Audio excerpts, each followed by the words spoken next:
Next on Worcester News tonight, after several accidents, the state completes temporary work on a dangerous curve on Route 20. And what a difference a year makes. We'll take a look back at our weather this time last year.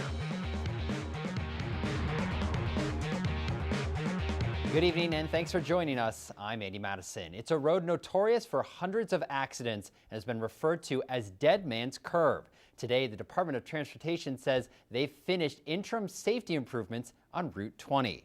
The $2.3 million project involves widening each side of the road by 5 feet and adding a double-faced guardrail in some sections. A flashing sign will be installed to warn drivers about the curve in a few weeks. 4 months ago, a woman and her son were killed on Route 20 in a head-on crash. Texting and driving is banned in Massachusetts, and now the state Senate has passed a bill that could make cell phone laws stricter. Our Tim McCone has a reaction from drivers.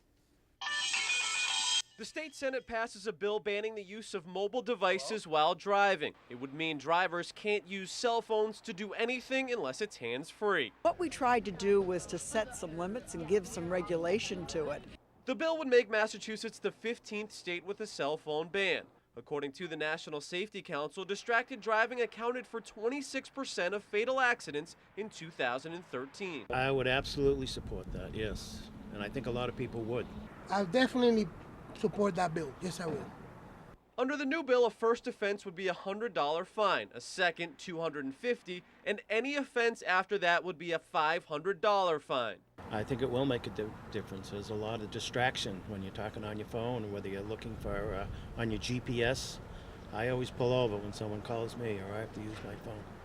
In 2010, the legislature banned texting while driving. Since then, Senator Chandler says they have continued to try and make roadways safer, and banning handheld devices is the next logical step. We said teenagers couldn't use it last year, all right? But that's not good enough. It's not just teenagers that have problems. It's everybody who has a car phone and, a cell phone and tries to do two things at once. And some drivers we spoke with agree, saying they constantly see cell phone use on the roads. All the time, and every time somebody's about to hit me, when I look, they're either on the phone or they texting. It's a bad combo. You shouldn't drive and use your phone, period. It's not good at all. Pull over and safety first. Tim McCone, Worcester News Tonight. 1 year after a massive snowstorm hit Massachusetts, crews are helping remove more than 2 feet of snow, but they're doing it out of state. Massachusetts DOT sent some front-end loaders as well as a massive snow melter to Washington, D.C. to help officials clear the roads of snow. A crew of more than 30 will spend the next week in the nation's capital, helping with snow removal. D.C. is still digging out from the 2 feet of snow it got this weekend. This time last year, it was Worcester that saw record snowfall. Today, however, mild temperatures and even some sunshine. Brittany SCHAEFER has a look back. 1 year ago today, Worcester had over 3 feet of snow. As you can see at the Department of Public Works, they have numerous snow plows here due to the warm weather. That was a pretty significant blizzard. But it wasn't just that storm, it was storm after storm after storm for 3 weeks after that. Last year today, Governor Charlie Baker declared a state of emergency and a statewide travel ban. The cleanup effort was massive. When we're plowing, we're talking about upwards of 400, 450 people involved. Worcester broke its all-time record snowfall with more than 34 inches during last year's blizzard. This year, it's a lot different. The budget hasn't been too heavily hit yet. On average, are we a little below normal spending for this time, for the close to the end of January? I'd say yeah. The temperature reached 40 degrees Wednesday, meaning families could enjoy their lunches outside. The lack of snow may seem ideal for most Worcester residents, but for an owner of a snow removal company, this winter has been tough. I mean, I've had to go down to just one truck. I can't have the extra help this year. So I'm sure it's helping a lot with the economy as far as the local towns, but it's hard for people like me. This is where Joe KAMINSKI would have his plow attached to his truck. The owner of Average Joe's Landscaping says he is ready for winter to return. I want some snow. Even with no major snow in sight, the DPW Assistant Commissioner says Worcester isn't in the clear just yet. It's New England, and the winters can turn on a dime, and so I'm not in any way going to celebrate or talk about that we've had an easy winter until April. Brittany SCHAEFER, Worcester News Tonight. The minimum wage fight went before the city's Economic Development Subcommittee last night. Local unions and organizations want the city to make $15 an hour the minimum wage for developers who get tax breaks from the city. Our Patricia Nicholas explains. The Community Labor Coalition, local unions, and the Worcester Food Bank are among the groups asking for $15 as the minimum wage for companies who receive tips from Worcester. Tips are a tax incentive that developers or new businesses can receive when they come to the city of Worcester to start doing business. Good economic development really needs good community development, and we want good community development, then we need to be able to provide people with livable paying jobs. The $15 minimum wage will be a part of other TIF policies put in place for new businesses. City Councilor SARAI Rivera says it would be a beneficial relationship for the community and developers. We welcome you as a developer. We're excited. We want to be able to work with you. How can we make this process easy? And in turn, if we're giving you a tax break, can you make sure that you hire local people? Can you hire Worcester folks? And when you hire them, make sure you give them good livable wages. The Worcester Food Bank says raising the minimum wage could also help end hunger. So we know that about 18% of people that visit our program sites are working in some capacity. And so we really feel that if people are working, they should be making enough money to live. Patricia Nicholas, Worcester News Tonight. Worcester police are asking for the public's help in identifying a suspect caught on surveillance video wanted in a stabbing.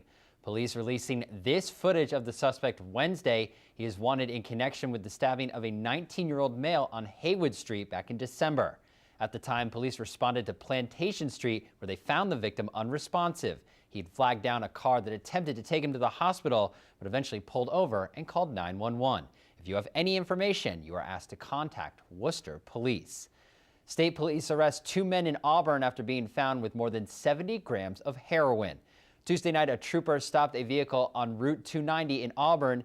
Ewell Lewis and Andre Hanna of the Bronx, New York, were in the car. Lewis had a suspended license, and the rental car he was driving was 7 days overdue. Police say they found about 75 grams of heroin in 2 knotted plastic bags inside the car. Lewis and Hanna are both held on $10,000 bail pending an arraignment in Worcester District Court. A local band is addressing the ongoing opioid epidemic with music. Our Olivia Lemon has a look at the message they're trying to send with their most recent song. I don't think I went through anything that thousands of other people aren't going through right now. Anna Hill lost her brother to a heroin overdose in 2014. She wrote the song Ecstasy at the end of days in her brother's memory. Was it worth the trip and the price you paid? But it speaks to the issue and the fact that we all need to be more vocal. We need to not bury these issues. Hill and her band Dodeca released the song and music video on her brother's birthday last Friday. It shows the streets of Worcester where she and her brother grew up. Are you comfy in that bed you made? 6 foot underground. Drove by our childhood home, some of his friends' houses where we spent our childhood in Worcester.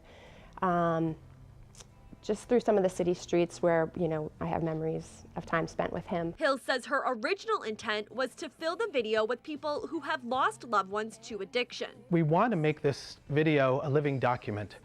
We want to keep interchanging people's faces to show that this is a problem for all of us. Bass player James Moore says with the ongoing opioid epidemic, he hopes this song will reach out to people who need help. I don't think that we have an area that we're afraid to write about, but I wouldn't say that we're a politically minded band. This was an emotional song.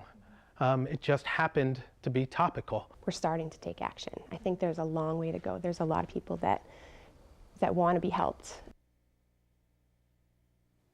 Dodeca is still looking for more videos of people holding up signs of their loved ones that have lost to addiction. And that was our Olivia Lemon reporting. City officials and veterans gathered tonight to say thank you to a woman who served them for 2 decades. Karen Greenwood retired tonight as Worcester's Veteran Services Director. Greenwood started working in the city 20 years ago. Those that spoke at tonight's event say Greenwood has been instrumental in helping the city's military population get the resources and services they need. She was given a key to the city by the mayor, as well as several other accolades from the sheriff, city manager, and veterans services. I ended up working in the Veterans Office, and 20 years later, so it's been very, very rewarding. And all the friends that I've made outside of the Veterans Office, you know, with the veterans you help and you refer them for other benefits and stuff, you meet a lot of people. She served the country, she served the city of Worcester, and she served the veterans in central Massachusetts, and she's going to be missed. You can tell by the turnout here tonight that a lot of people loved her. She was very responsive, and she took care of all the veterans like they were family. Greenwood is a veteran herself, having served the country in the United States Navy.